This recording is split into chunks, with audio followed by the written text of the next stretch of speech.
Hey y'all, hope you're doing well. So, I have been trying to follow this whole um James Charles, Kayla Malik, Alex, Be Good. There's so much information going back and forth, and everyone seems to be taking a side, which, okay, whatever, like that's what's gonna happen, right? But the one thing I kind of like was thinking about is, well, first of all, what happened to Kayla should never happen to anyone. Physical abuse, verbal abuse, psychological, financial abuse. Like that's something that should never happen to anyone, regardless of their gender, regardless of their position in the world, in their community, whatever, right?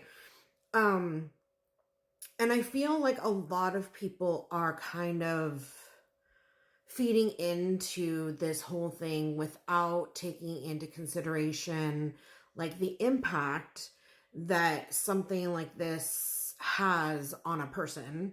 And I'm going to continue to say person because it can happen to men, it can happen to women, it can happen to them, they, whoever, right? Um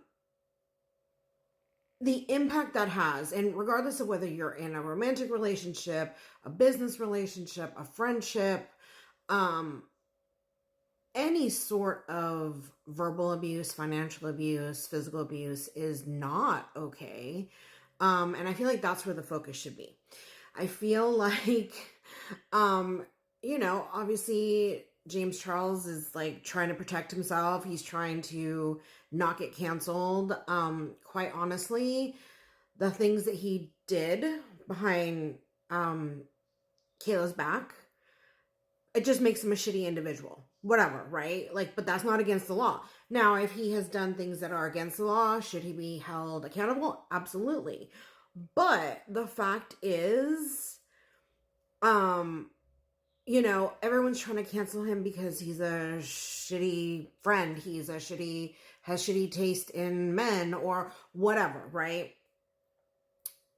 I mean, y'all can do what you want. This whole cancel culture is, it's neither here nor there. But I do think that people need to actually start talking about, the abuse that's gone on, and be more forthcoming. A lot of times, I mean, like this is not anything new, right? So like I think that as an individual, everyone has gone through some sort of verbal abuse, financial abuse, psychological abuse with at work, at school, at home. And the thing that always kind of brings me back to this is like the experiences I have had. And in the moment, you kind of question your, like, is this really happening? Is this really legitimately happening? I know, maybe there's no marks, maybe there's no physical anything, but it's the other abuses that holds you kind of in that limbo where you're like, wait, is this really happening to me?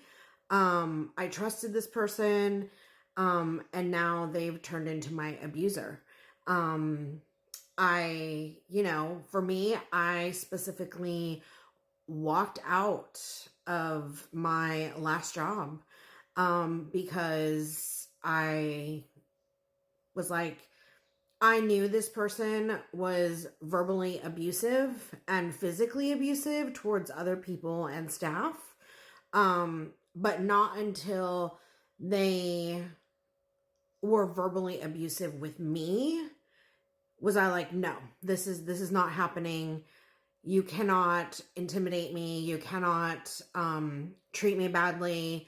I'm only doing what you hired me to do. And I'm not going to be in fear.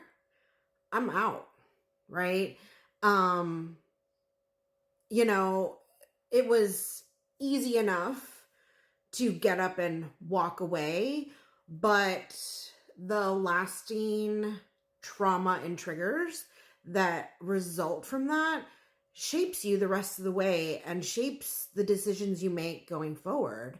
So I mean, that's just my take on this whole thing is like, yeah, the guy may have gotten arrested and Kayla may be out of that situation.